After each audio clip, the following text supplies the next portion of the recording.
नव वर्ष की सुबह सुबह चौराहे पर दोनों तरफ से दो राहगीर का मिलना होता है। पहले वाला एक मान भरी मुस्कान के साथ दूसरे को पूछता है, हैप्पी न्यू ईयर, कैसे हो जी? तो दूसरा वाला कहता है, मैं बढ़िया मस्त, मुझे तो सब चाहते हैं, मेरे अरमान पे ही तो दुनिया जीती है।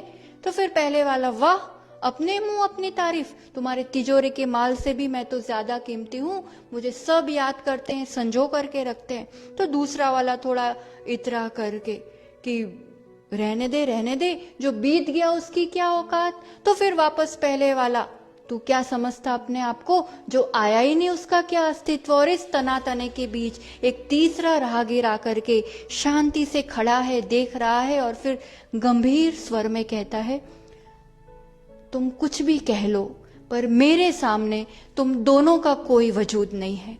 दोनों एक साथ उस तीसरे के सामने देखते हुए, आप कौन? और वो धीरे से कहते हैं, मैं वर्तमान।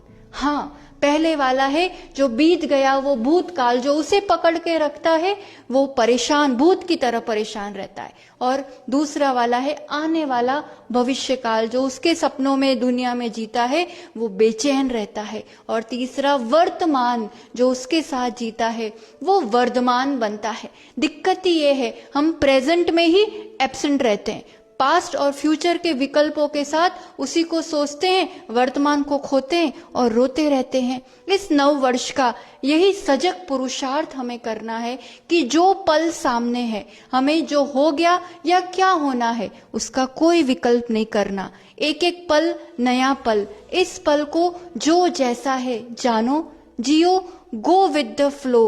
और जो एक एक पल को ही जानता जीता है, वो उस समय सहज आनंद में रहता है, शांति की अनुभूति करता है। फिर हैप्पी रहने के लिए कुछ अलग से नहीं करना पड़ता है। Now is the only moment you no.